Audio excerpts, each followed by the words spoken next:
Hello, welcome back to Sage and Stone Homestead. My name is Heather.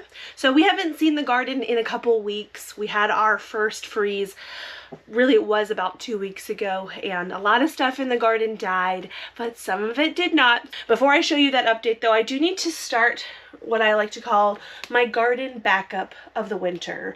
So the garden's doing okay right now, but historically I don't actually have really great success with growing a fall and winter garden. We're hoping that we have success with this garden, but just in case, I like to keep a backup of microgreens on hand throughout the winter so we have something fresh from our farm at our disposal even when it's frozen outside. I recently just posted a video on growing microgreens inside these little trays. This little kit from So Right Seeds is a great option for growing microgreens if you're a beginner, but even if you're a beginner and you want to go a little bit larger scale, I have these 10-20 trays that I normally use, and inside the tray is this little microgreens tray. It's got lots of holes in the bottom, and I have 2 layers of damp bamboo paper towel on top. I'm just going to sprinkle the seeds on, and then we can go out to the garden. So this looks pretty funny right now. I promise you, this is what this is supposed to look like. We're weighing down the seeds with a little bit of our freeze-dried food here. And this will be really fun to update you on in a couple weeks' time. So the archway is looking very different at this time. In a few weeks, I will clean this off. Right now, the vines are still a little bit like moist on the inside. They're absolutely dead, but this kind of thing is so much easier to clean when everything is very dry and very brittle, and that's gonna take a couple more weeks yet. Once the arch did die though, I was starting to be able to see the different birdhouse gourds and loofah gourds that I had missed during the harvest. Here's an example of one of the loofahs that I missed, and I decided to leave some of these out in the garden just to see what they did. Now this one broke open, so I probably need to deal with this very soon. You can see on the inside here the loofah sponge, so I'll deal with that today before it starts to get real gross. I did take a video on how we process our loofah gourds. If you missed that, I'll link that at the end of this one. The birdhouse gourds though, they are doing pretty good. Some of the stuff that has accumulated on the outside is starting to flake off. This was our first year growing loofah gourd, and it's also the first year that we grew birdhouse gourd. And at first glance, this looks really scary and toxic, and I mean, I don't want to lick it or anything, but from what I understand, this is and can be completely normal. This particular gourd I can feel still is a little bit heavy. When I shake it, I can hear the seeds moving around in there, but it's not like a dry thump. It definitely sounds like there's some moisture in there, so I need to let this guy sit out a little bit longer, which is fine. It can take quite a while for these guys to dry out. This one is a little bit more dry sounding, so maybe next garden tour we'll open one of these up. And I don't just mean like crack it open just because. We'll try to turn that into a birdhouse. There's a birdhouse there. There's a loofah there. So this area of the garden does not look as beautiful as it did a few weeks ago. We enjoyed those zinnias so much this year. This is actually the biggest that I've ever gotten zinnias to grow for me, so it was a treat. One of the things I realized, that I don't know if I knew this about zinnia, but you see the plant is right there and it grew outside of the bed, but I noticed after it died that this zinnia had actually rooted down into the ground in the walkway here. I didn't realize zinnias would do that, so that might be one of the reasons that they got so big, because they had so many points of contact where they had roots, so they were taking up a lot of moisture and a lot of nutrition. Inevitably, we're going to have lots of volunteer zinnias next year because we're going to have lots of seeds fall. So here we have the center of one of the zinnia flowers, and this is where the seeds are. You can see that the center has grown up into this kind of cone shape. All of these little bits that are attached here, these are all seeds. Is it really a volunteer if you encourage it to happen?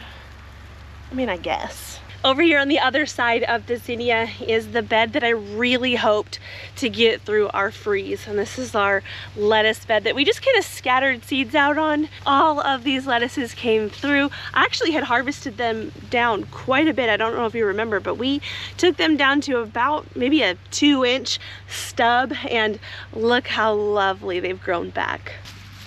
Lots of variety different colors and textures. I'll be able to harvest a salad out of this bed in just a couple of days. I also had some red Russian kale that I didn't remember planting. This could easily be a volunteer. Right next door, I have some brassicas that I had scattered in the bed as well. And we have seen some cabbage loopers come through here. So that's what this damage is. I have treated these plants. What I treat my brassicas with is called BT, and I have the spray or the liquid version of that. You can get it in a powder form. I like the liquid form. I feel like it goes so much further. And so I've treated these plants, and we are freezing a little bit at night coming up here soon, so we shouldn't have to worry about pests as much. I believe these two are either cauliflowers or cabbages. I can't really tell at this stage. If you were not here when I planted these beds, all I did was scatter out some seeds into the bed, and whatever took would take. And we do have some things that are doing pretty good. Most of the bok choy did not come back from the pretty big freeze that we had, but some of it did. However, it is trying to flower pretty persistently, so I don't know how much we're really going to be getting out of these plants. This was the first time that I tried like a cut and come again method with my bok choy, so a lot like I did with the lettuces, I kind of chopped these down to about, maybe these were about 3 inches. You can see them here above the soil line, trying to get them to put on more greens. And they did, but these plants are pretty much done. You can't harvest any plant indefinitely. Eventually the plant gets a trigger that they need to put on seeds regardless, and that's where these guys are at. I have some onions that came up here that I have harvested greens off of a couple times. And then we have our chard, which we have been using essentially as baby greens, so I've been harvesting them as the leaves get a little bit bigger. Clearly our okra is dead, but there are seeds in here. I've shown this on camera before, but it basically never gets old. One okra pod has probably 100 seeds inside of it, and I've already saved seed, all the seed that I'm gonna need out of these plants this year. But look, so we've got one rib open here, and there's an entire row of seeds. See that? Isn't that so cool? Because I don't have anything planned to go where that okra is right now, what I'll probably do with these is just pluck little okras off throughout the season and throw them to the chickens. This will be a really fun treat for them during the winter. So over here is where we had a lot of our peppers growing. These were the Sugar Rush Peach and then some of the bell peppers. Obviously, these plants are dead. But can you see how far down this bed has settled? I've got a lot of amending to do over here. You can probably tell that I've sort of started on this side, and essentially what I've done here is just treated this bed like a compost bin. This is something you'll see me do quite a lot this time of year, is I'll throw in food scraps, garden scraps, and animal bedding into the beds, and I like to finish up doing that by the end of November. And the reason for that is not rabbit manure like this, but other manures that we have, like chicken manure and quail manure, those need quite a bit of time to break down and to not be hot anymore. So rabbit manure and goat manure are known as a cool manure. Those manures you can add straight to the garden, and the process of them breaking down doesn't generate a lot of heat, so they're not going to burn the plants.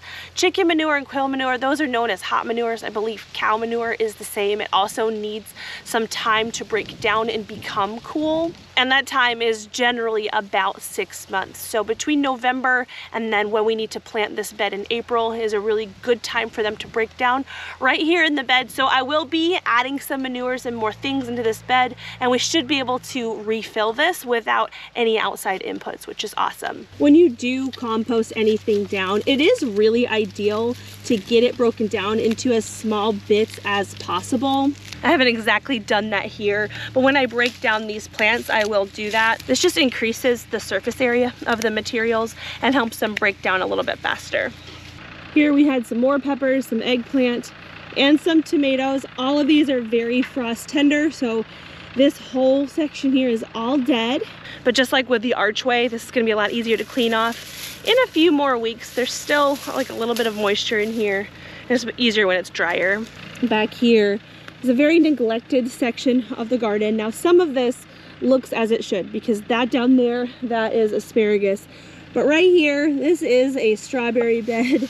essentially what has been growing here in this bed is weeds. This is probably Bermuda grass, which is the bane of my existence in this garden, and clearly I gave up trying to weed back here. But again, sometimes stuff is literally just easier to clean out when it's dead and dry, and this grass is no different. It is very persistent in this bed, and so I mean, allowing it to grow is obviously not helping the situation. But at the time when this got overgrown like this, other things on the farm were taking priority, so it's not like nothing good was happening. And we'll free up these strawberries in no time, and maybe next year I'll do a better job at keeping this weeded. Normally in the springtime I will lay down mulch in between the strawberry plants and have less of an issue with the grass coming through, and I know that I didn't mulch this bed this year. The strawberries are pretty resilient, so they're gonna be all right. This wild mess here, as I mentioned, is our asparagus bed. This is going to need to be tended to as well, but I'm probably going to deal with this in December. Hey, sweet girl. How are you?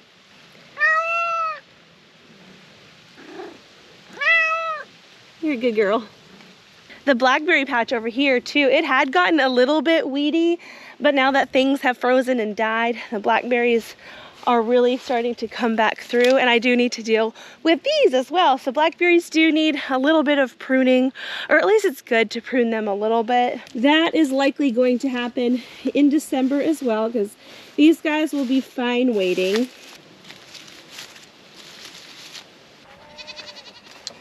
This vent opened automatically, so it's probably pretty warm in here.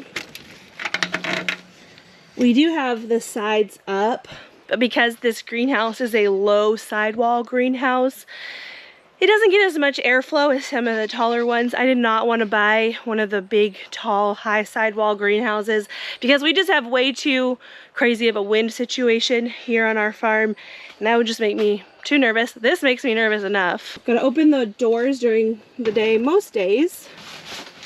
And then eventually when the sun comes around, it can touch the solar panel and this fan will turn on. So because of the greenhouse situation, we are still getting tomatoes, even though we have had a few nights of hard freezes, which is a really fun treat. This is going to be our third winter with the greenhouse, and I haven't actually ever taken a tomato as far into winter as I can. So this will be a first. It's an exciting first. This greenhouse is not heated, and so eventually it's going to get too cold for plants like that tomato in here, but for now, she lives.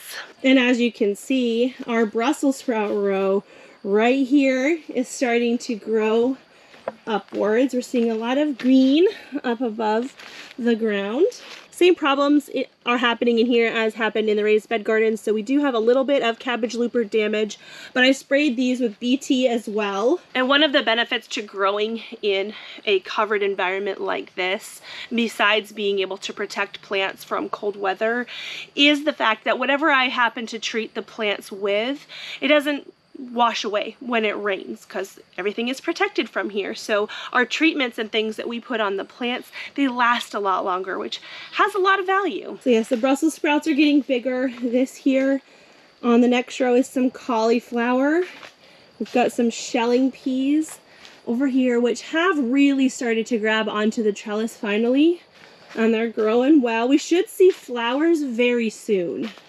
Actually, looky here. That there is a flower. It's not quite open yet, but it may be open by the end of the day. That's exciting. Down here I have some alyssum that I planted as a ground cover. And you know, I don't know that that is what this is, but I think so. I only planted the alyssum on one side. So whatever's growing on this side is likely weeds. And there's a lot more stuff growing on this side. So I'm guessing that most of this is the alyssum. This here is a buttercup. I know that, so that can come out.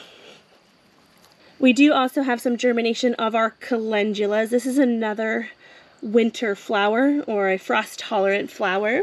But look what I noticed the other day. This is a tomato, which is so funny. To me, it looks like it's another one of those yellow currant tomatoes. And I'm just gonna leave it and we'll see how long it lives. The carrot and rutabaga bed is looking very lush and lovely. We can see what we can do to find the base down here. So we've got the base of a carrot right here, and if I kind of dig out on the side of it, I can start to feel where the root is developing. And of course, they're too early, but you can sort of see a little bit of orange down in there, I think. We're starting to get little baby carrots. And then the rutabaga down here. It looks like the base is starting to swell a little bit, so they're starting to put the roots on too.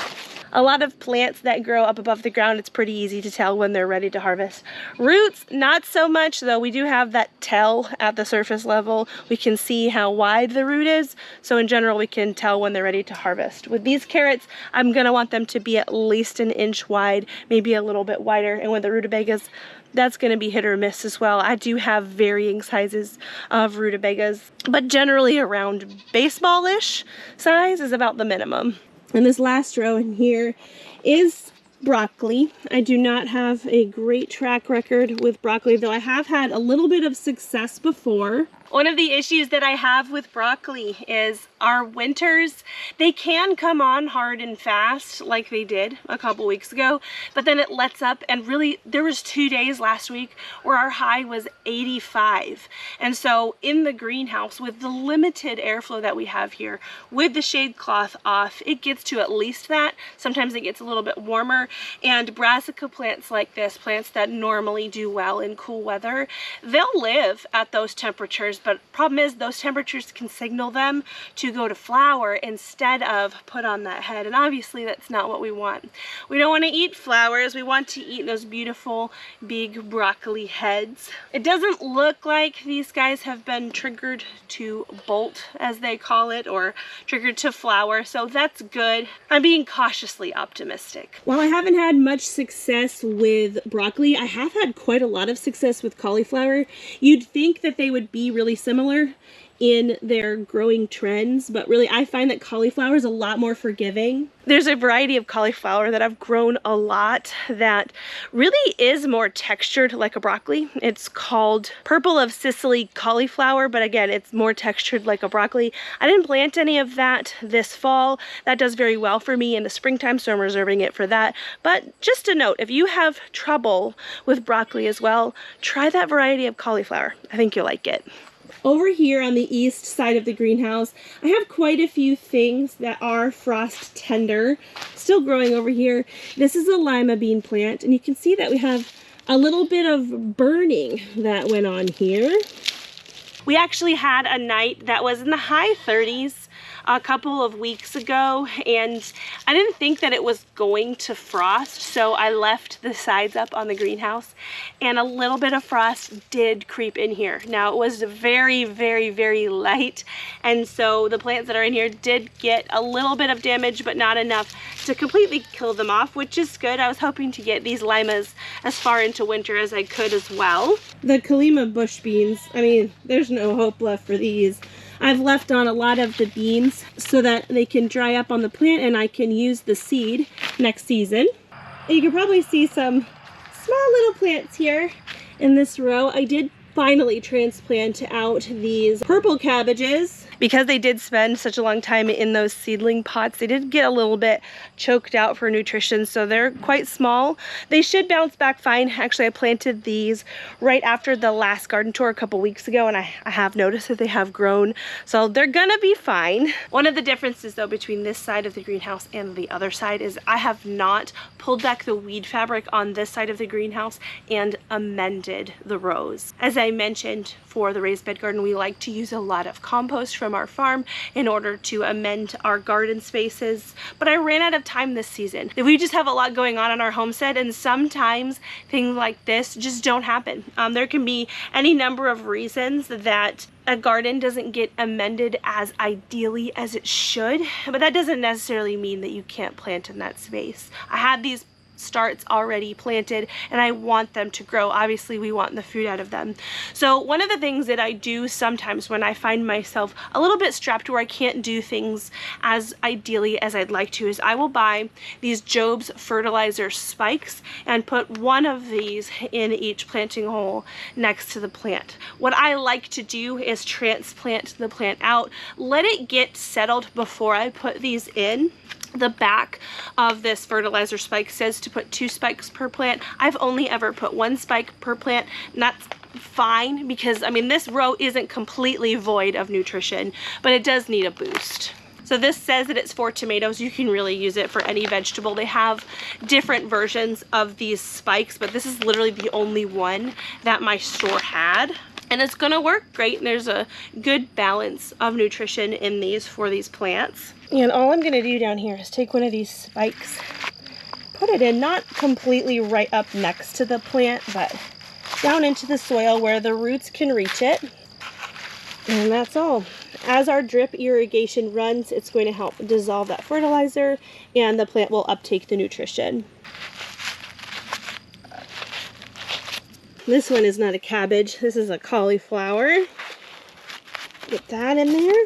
So far so good with our fall and winter garden. I'm crossing my fingers and my toes that all of this, at least here in the greenhouse, comes to fruition. We haven't had homegrown Brussels sprouts in a really long time. If you have the chance to grow them, please do. They're delicious. In the beginning part of this video, I was putting together some microgreens. If you didn't see my microgreens video, I'll have that up here for you. And then I promised you that I would also put in here the loofah video from when we were processing the loofahs.